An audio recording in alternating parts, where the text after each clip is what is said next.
Hey, Ivy fans. Today looks like a good day to go ahead and talk about collector boxes. Now that there's been 9 of them that have been released, I decided to go ahead and make a YouTube video about this and collecting and holding this product long term for, just kind of investment purpose. This is going to be, not too long a video, but I did want to touch base on this stuff just so that, you guys can kind of get a feel for how this all works and what opportunities there might be in something like this. I do feel that for investment purpose, the collector box is definitely the primo product that you want to hold on to. If you figure this out, I mean, these are limited print run, all of these, and you get the best of that particular set. So just having one is kind of like an icon of that particular Magic set and the best possible cards you could pull from it. So collector boxes, remember, we started with Throne of Eldraine in 2019, right around Christmas, holiday that time of year. You figure some extended frame cards in there. And I think there was like some kind of clump zone thing going on where you could get like 3 or 4 or 5 of those in one group or whatever, same group of packs. Theros had your gods, and Ikoria with the coronavirus card, and Core 21 had some, pretty good planeswalkers and things in there. Here you go. I mean, Commander Legends.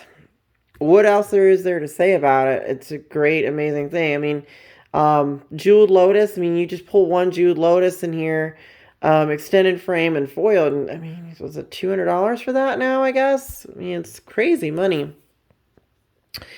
Zendikar Rising. This one's kind of a sleeper. These two are, I think, the 2 sleeper ones that just came out in this past year. With Zendikar Rising, I think, the big deal there is you can get multiple fetch lands. Like, you can get those in Modern Horizons too. Like, a lot of these boxes, you'll pull at least three fetch lands. So, but the Zendikar Rising box, don't underestimate this because of, it comes with 2 box toppers. I believe it comes with 2 foil box toppers. So you can still pull, I think, a prismatic vista just like you can in here. You can get fetch lands. You can get an ancient tomb. A lot of really good cards come out of Wasteland. You have anywhere between 4 and 5 chances to pull those out of the Zendikar collector box. So I like this one in terms of like keeping it around for a while.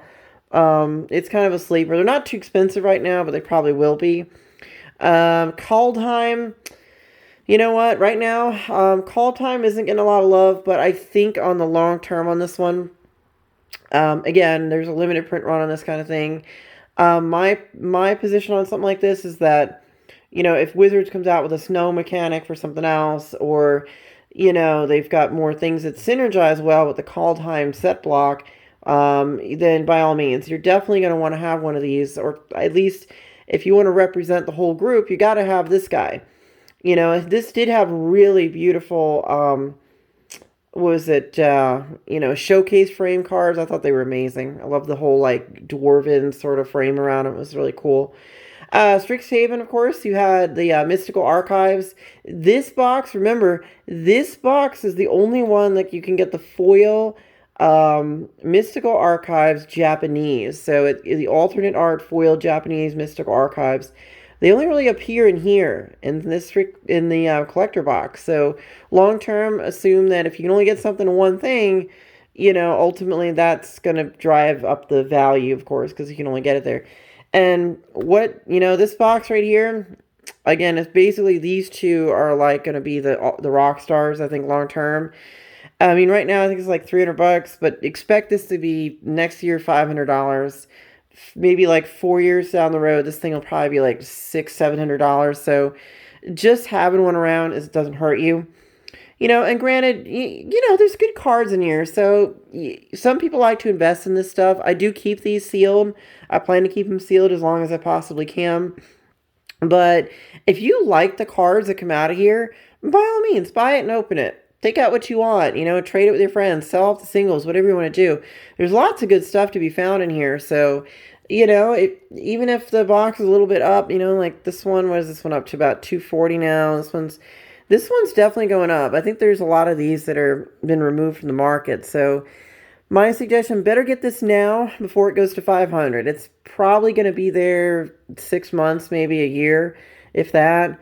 Theros is a really good deal right now, so I think these are underneath about 230, maybe 240, 230, somewhere in there.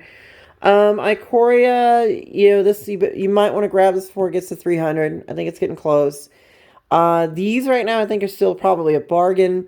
I don't think there's a pretty low print run on these, so you may want to grab them while you still can. Commander Legends, you know what? I would say if you can afford it, just go ahead and have this in your collection. If you want to open it and go on the hunt for that Jeweled Lotus or the Vampiric Tutor, hey, by all means, give it a shot. There's some great cards in there. You could pull a Sakashima. There's a whole pile of great commander staple type cards, or just cards in general that can be used as commanders, of course. Zendikar Rising, again, I just talked about that one. Lots of fetch lands can be gotten there. The Zendikar Rising collector box, remember, is cheaper than Modern Horizons. Now, don't get me wrong, Modern Horizons 2 has some really cool stuff in it. So, I think if you're going on a budget and you just want really awesome lands, go for this, because you're probably going to pull 4 to 5 really good things from here, plus whatever's in the actual pack. So there's still good cards to be had in the actual set itself. Kaldheim is still a bargain. I think you can get these for really cheap right now. If you want to grab a few, open a couple or open one or save one for later, then just you can assume that this is going to go up in value once they run out of the market. This one, I think these are about 230, 240, depending on where you go online. Strixhaven, it's gonna, again, I only expect it to go up. So, and again, this, as many as you can get of these, just hold on to them. I really believe that, people are really going to want this. This is a really unique set. It's the only time you'll ever see the exact printing type of those type of cards. At least I hope so. I assume that Wizards is not going to, print, what am I trying to say here? Just like oh gosh, the etched foils. I don't think they're going to print some of the cards that are in here in etched foil ever again. They may. I mean, I'll never say never, but it may be a long time before you see certain specific Modern Horizons related cards printed that way. So, I mean, you could pull, for example, an etched foil Force of Negation out of this. That basically pays for this whole thing. I'm sure Force of Negation is like $200. So, if you follow where I'm going with this, I do believe this is where it's at when it comes to long-term sealed product collecting for the modern stuff. This wouldn't, remember, before 2019, these didn't exist. There were other things out there, like, what was it? Like, I'm trying to think. Oh, gosh, like like signature spell books and different things like that. That's what I was kind of trying to think of. Before that, there was those, and then I guess Wizards decided, well, they'll just make premium products. And keep in mind, Wizards is probably going to phase out the draft boosters in favor of set boosters, which, I kind of like the set boosters. If you whiff the box and you get a lot of, low value items, you can still, win on the list slot. So, like, I opened a Modern Horizons 2 set booster and pulled a Cavern of Souls. So, to be quite honest, I think it's the way to go. I mean, at this point, I'm like one of those, as Rudy, that guy says, one of those 3.6969% ladies that play Magic. I've been doing it since I was a little girl, so might as well stick with it. And I'll tell you what, you guys, if I get up to 10,000 subscribers, and if I can get 50 patrons on Patreon or something, like one of those, not so huge channels, but a good channel, I'll do a video where I open all of these at once, and I'll be giving away cards and all kinds of stuff. But I gotta get to 10,000 subscribers. If somehow, some way we get there, you'll see. I'll have a video. I'll just open every one of these on camera. So, you know what? I hope I do make it that far. Continue to like and subscribe to my channel. I'll keep making more cool videos like this one and others, of course. But I look forward to doing that, and you will hear from me soon. Thank you. Bye.